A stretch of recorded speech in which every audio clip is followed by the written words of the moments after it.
I'm bored. Let's watch Eric July. All right, so the video we're going to be watching today is The Lie of Diversity, Equity, Inclusion. We're going to get the truth about DEI from Eric July. I'm sure this is going to be very enlightening, so buckle up. Here we go. The subject of DEI dominated conversations from general politics to entertainment, and rightfully so. Especially after 2020, you saw a ramp up in commitment to diversity, equity, and inclusivity. It became like a religious doctrine, and companies... No, it didn't become a religious doctrine. That's you guys. You're trying to paint a narrative here. We're only 14 seconds of the video, and you're using a buzzy, inflammatory way of describing something that companies were using to help promote a more robust and diverse environment. And it doesn't really surprise me. Let's continue. Companies all over the world pledge their allegiance. As with anything, once patterns are recognized and the conversation becomes prominent, you'll get those that become tired or bored of that conversation. Now, many claim that people are overemphasizing DEI and attributing it willy-nilly. Is there a possibility that this is happening? Sure. But I want to use this as an opportunity to show you just how rotten this concept is and how dangerous it can be. So people being skeptical of it is really justified. For starters, this is not a new concept, especially in America. The civil... Let's see, when did DEI actually start? I actually don't know that. Let me look it up.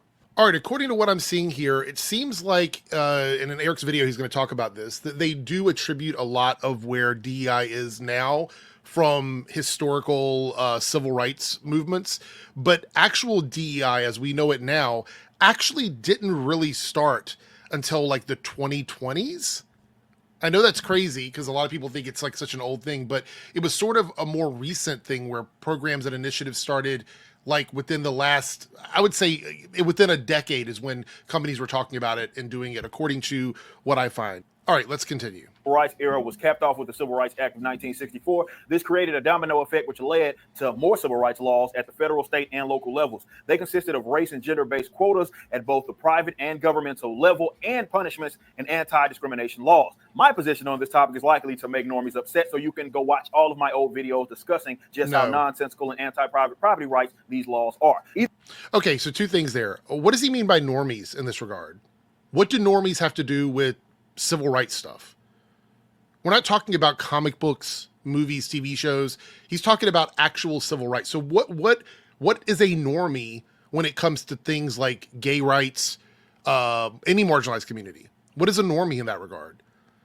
And he immediately jumped to things like regarding personal property and stuff like that. He's not even talking about the fact that there was all kinds of like awful shit happening to tons of marginalized communities over the years. He skipped over all of that to talk about governmental property ownership. Anyway, I'm not sure what normies means in this conversation when we're talking about civil rights. I have no clue. Let's continue. Either way, we've created this culture of obsession with representation that has been more exclusionary than anything. Fast forward.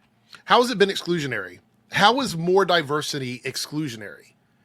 Are we talking about more people represented, so there's less just straight up white men and everything? So we're worried about the exclusion of a community that is already massively overrepresented in media.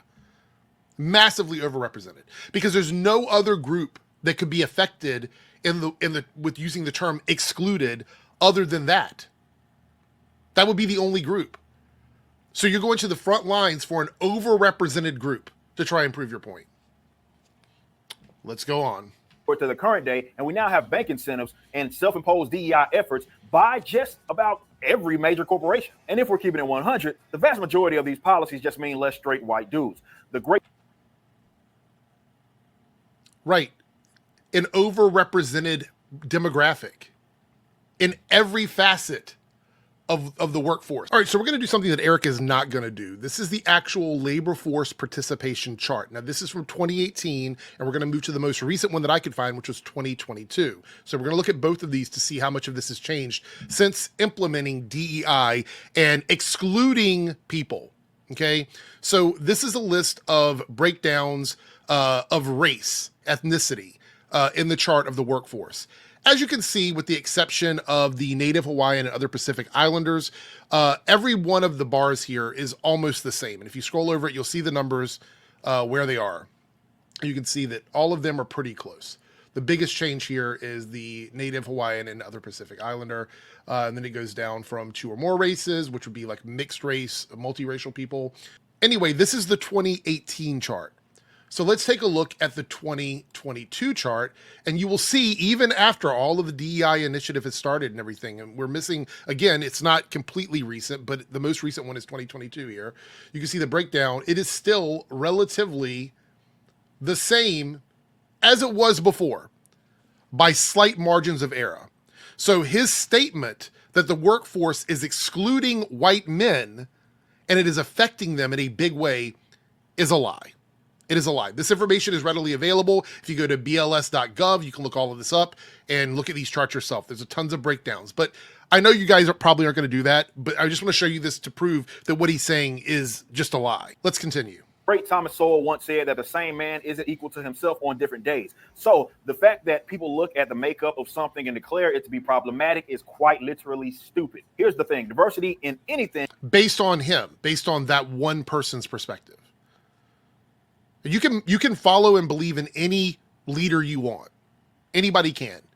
But to apply one person's statement, say this is a blanket statement by one individual person who themselves was talking about not being equal on any given day, means that they're not going to always be right about stuff.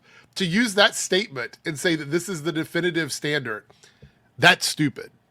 Other than thought is not inherently admirable. It's neither good nor bad. It's just a side effect. If something happens to be good and it is entirely made up of white men, there is absolutely nothing wrong with that. The same could be said if it was made up of exclusively black people. But today's bizarre world would tell you that something nefarious has taken place if the former exists. Then the idiotic conversation of gender and sexuality got added to this. So now we have this oppression Olympics and everybody is tripping over themselves trying to be inclusive. The result. I think the reality of it is, let's just keep it 100 because this is a narrative. This is him painting a narrative. So let's talk reality. Let's talk real here for a second before we finish this video. I don't think there's this oppression Olympics thing happening. People use that term. I've used that term before. It is a term that is tossed around. I think what is happening is there's a combination of companies and individual grassroots movements that are trying to correct some of the injustices that have happened to marginalized communities. I think that's what's happening. Some people are stumbling trying to make it work because we don't have all the answers yet. It's humanity. We don't know how things are necessarily going to turn out. So we have to go with our best guess or most educated guess that we possibly can have moving into territory that we don't understand. You have a bunch of communities full of people that have been underrepresented, trying to be part of a community with overrepresentative demographics. Like, for example, if you were to ask me to tell you everything I know about straight white men in media, I could answer that pretty easily because they're just everywhere. But if I were to ask someone else, like, tell me what it's like to be a gay person in the real world based on media, tell me what it's like to be a trans person based on media, the answers are going to either be very ignorant, uninformed, or very skewed because they're underrepresented communities. We are underrepresented communities in media. And I know they want to paint this picture that we aren't, but we are. If I were to go into a podcast with a group of people who say that there's gay people in everything, and I were to ask them very specific questions about gay people in media, things like, you know, who's your favorite gay character on a TV show? Who's your least favorite gay character on a TV show? How many gay characters were represented in media last year? They would not have answers to these questions, but they're so mad that gay people are in everything, but that is hyperbolic. It's just not true. And that's the narrative that he's painting here. He's painting this narrative that things are just out of control and they're over the top because a few organizations have pushed really hard for diversity. And so he thinks that that represents everything. The reality is that Eric has done this a lot over the years on his channel. There was a period of time last year, I think, maybe in the year before, where he couldn't go a week without making some sort of anti-diverse video. But yet he touts that his company and his comic books are not necessarily anti-woke. They're not anti-DEI. They're not all these things. I find that hard to believe when it's your company, you are the owner of the company, and this is your stance on diversity in media. He's trying to tiptoe around it because in these statements he just made, he talked about there's nothing inherently wrong if a group of white people make something good happen or a group of black people. This is all like sideways talk. He has to continue to ride. He's moving into this center space where he's trying to straddle somewhat because he wants to sell his comic books to everybody. He wants to sell his merch to everybody. But in order for him to do that, he has to come off as less extreme. That's why he's doing this. Let's see where he goes. A severe drop in quality across the board. No, it's true, and I don't care where you sit on the political spectrum. Nothing has improved due to this hyper emphasis on superficial components, but it has negatively impacted just about everything. He's saying all of this without anything. He's showing pictures. This is right out of Critical Drinker's playbook. It's right out of Nerdrotic's playbook. He's not going to show you anything. He's not going to pull up graphs, charts, numbers. Like, the reality of it is most people don't care about this shit, like in terms of like the actual breakdowns. They just want to be fed and reinforced on their biases. So me showing you this stuff is me doing my due diligence to prove, like I did with that chart, that these are not true statements. And he knows that, but they have to continue to paint the picture. They got to set the scene for you. And that's why he won't specifically say this property, this politician, this. He won't do that because that requires critical thinking. And he's not going to give you critical thinking. He's going to continue to lie. Everything. And humans naturally started to recognize patterns, and it is perfectly valid. So what would someone do if they wanted to derail the conversation and prevent people from actually getting to the crux of the issue? They'd shout that you're racist, misogynistic, or homophobe. They'd say that you're making a claim that you never made to deflect. As an example, when someone sees some virtue signaling photo of a flight crew made up, let's say, of entirely women, naturally people will do some digging. And when they find out what's actually going on, the dishonest will deflect and say that you must think that they are unqualified. And so my question is, why would they naturally do some digging? What is the reason why you would see a crew of women working in a plane, wherever it might be? Why would they naturally do digging on that? That's where the misogyny and sexism comes in, Eric. That's why that happens. That's why people say that. It's not rocket science, man. It's not. Like, the entire concept that you think it's okay to do a comprehensive deep dive into the history of these women because they happen to work together in a crew is nuts. I don't even know if that's appropriate to say anymore. Let me know, but I mean it in the most cartoon way possible. It's ridiculous. And you're saying here that doesn't, let's roll this back a second. You're saying here that naturally people would do that. Why? Ask yourself the question, why? Why would people naturally look into that? Of a flight crew made up, let's say, of entirely women, naturally people will do some digging. And when they find out what's actually going on, the dishonest will deflect and say that you must think that they are unqualified and women can't, let's say, fly planes. But why would you look them up otherwise? Why would you do that? What would be the purpose, Eric? You can't be like, maybe your viewers are this stupid, but I think most of us know better. Why else would you look up the history of these women if you did not think there was a question of their credibility and their ability to fly the plane? Why? Would you do it if it was a crew full of men? If the answer to that is no, if that your answer is no, then the other thing has to be misogyny and sexism.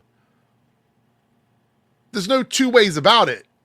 That's not necessarily the case now, is it? Come to find out, the airlines have some program where they are specifically bringing in pilots based on gender, which naturally leads to qualified dudes being overlooked. And right. So again, you were saying that because they are focusing on bringing in women into these positions, that means the women must not be qualified. Why would the women not be qualified for this position because they are women? Because the company was looking specifically for women.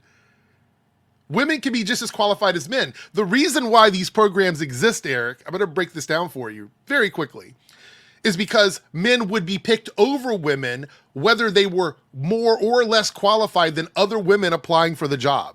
That's why that happens. So the commitment to bringing in women in these positions is to give those opportunities to women who are qualified or more qualified than some of the men that are applying, because men get put in those positions more often than women do. That's the whole point.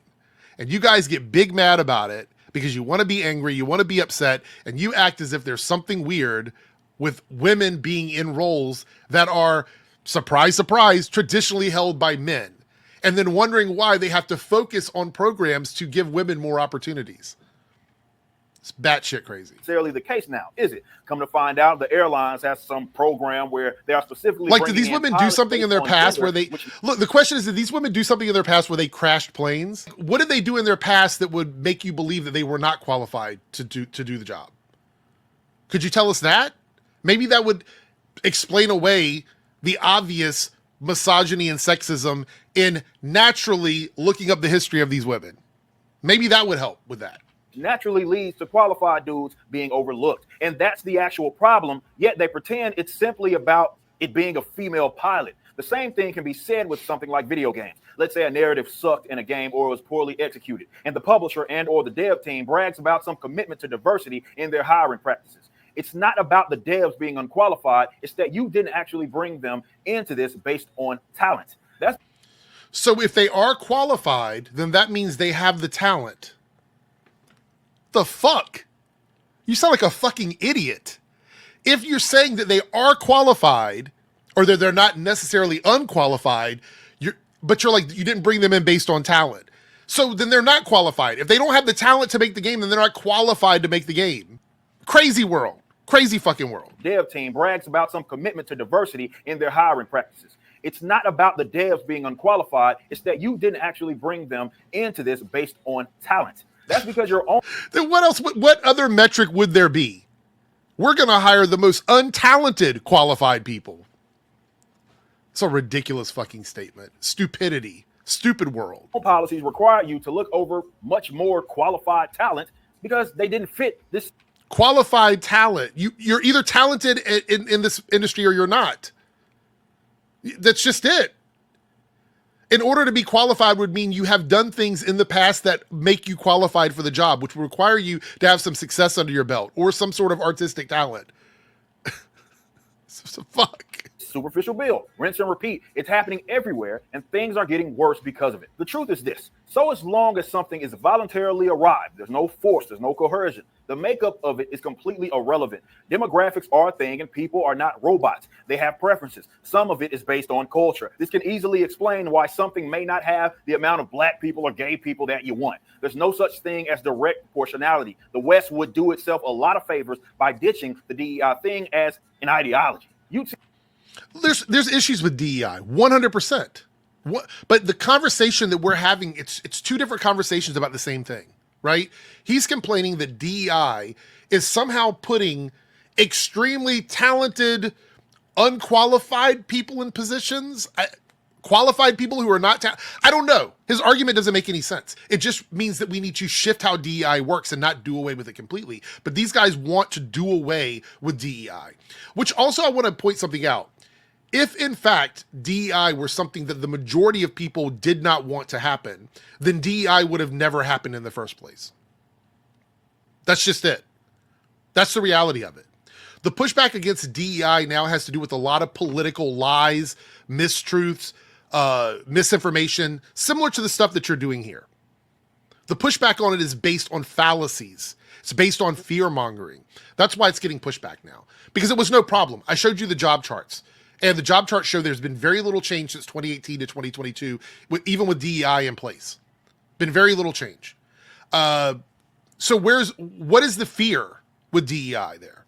What is the fear? The amount of black people or gay people that you want. There's no such thing as direct proportionality. The West would do itself a lot of favors by ditching the DEI thing as an ideology. You'd see improvements across the board, and sure, it may not be as diverse to your... Right, because there was no bad stuff prior to DEI. Everything was a success story, right? Everything was a success story prior to DEI. So prior to like 2017, 2018, when all this started rolling out, everything was massively successful and nothing underperformed. There were no bad games, there were no bad movies, there were no bad TV shows. Right? That's the world we lived in. Yay, everyone made massive amounts of money and everything was extremely popular and there was no complaints about anything, except that's not true. The narrative that is being painted here by Eric is that DEI has affected entertainment in a way that is unprecedented, that it's just destroyed entertainment in a way that's never been done before. No, we've always had financial flops. We've always had commercial flops. We've had failures in TV shows. Things get canceled all the time. There's a history of TV shows and movies and sequels and stuff that did not do well. I don't know why we'd even talk about this. And why are you showing a picture of RuPaul here? This is actually media created by queer people. This is a show created by gay people, by queer people, specifically to be in that market. So this shouldn't even be on your screen.